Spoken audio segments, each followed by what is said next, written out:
Tangkol! Tagol! Tita! Tanya! Chinita! Sino? Ako?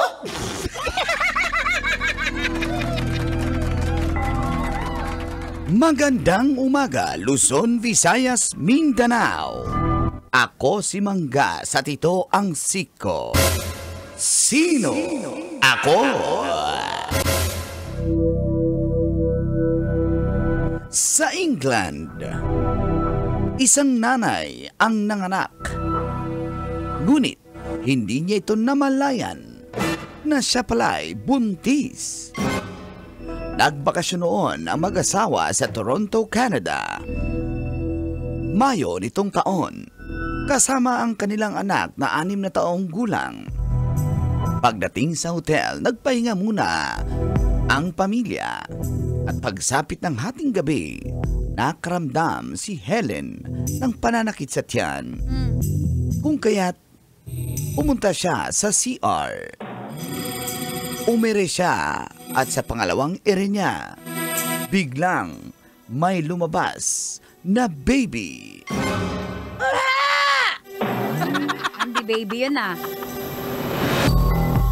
Laking gulat niya dahil hindi niya alam na buntis pala siya.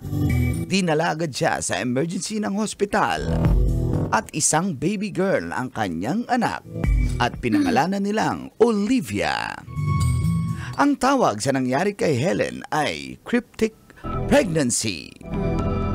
Hindi namamalayan ng babaeng na dahil regular pa rin ang kanyang monthly period sa panahon ng pagbubuntis. Sa kaso naman ni Helen, bukod sa hindi lumaki ang kanyang tiyan, wala rin siyang naramdamang sintomas gaya ng paglilihi o pagsama ng pakiramdam paminsan-minsan. Healthy naman si baby Olivia. Ikaw, kabisyo, baka hindi mo alam, buntis ka na pala.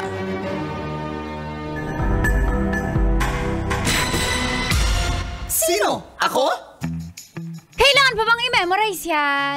Basic, yung Sana mga buntis all. yan. Ano siya na all buntis? Ha? Ano siya na all? Sana all na buntis? Sana all na buntis. Pero meron talagang ganyan, no? Parang nakakatakot naman yan. Parang bihira lang mangyayari yan kasi most ng babae may mga hormonal imbalance na pag nagbubuntis. Tama ba ako, Tits? Ako, ang lakas ng ano ko. Sobrang baliw yung hormones ko kapag... Okay, hindi naman buntis, guys. Diyos ko, guys. Diba? So, nung ano, Tits, Tita Max, talagang sabi mo nga, yung hormones mo, talagang nag-iiba. Crazy yan siya. Ayun, Sobra. so meron kang paglilihi. Ano pinaglilihian mo that time? Pinaglilihan ko yung... May pagkain, ha? Pinaglilihan ko yung mga ginawa niya sa akin. Hindi yan! Di ba? Ba't mo paglilihian? Guys, ayan na. Grabe na yung hormonal Pinaglilihan ko imbalance. yung November 2, 2006. Hindi Di yan! ba yun? Di ba yun? Pagkain. Anong pinaglilihan Alam mo mo, that time? Col, maasim.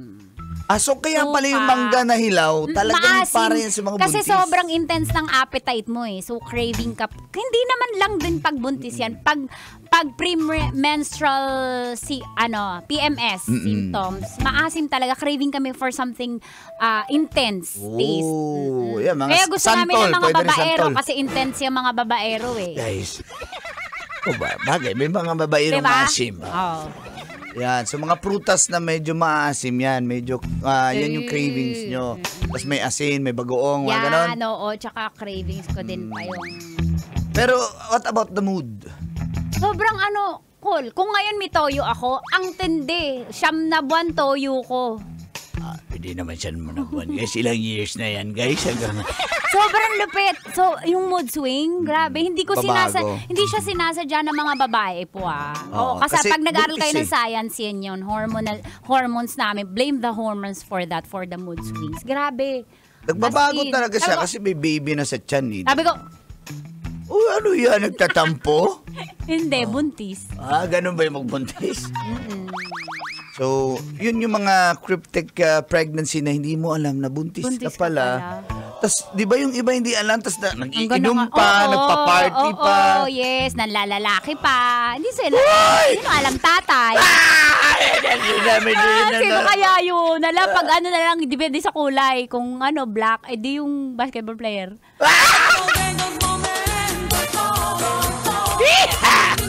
Ganon ba yun? Ay, nako. So, shout out sa mga naglilihi dyan. Baka naman, may cravings na ngayon. Yun na pala Ang yun. cravings ko, police. Mukhang may natuwa. Yung kumpare ko. Hindi ko na muna i-mention.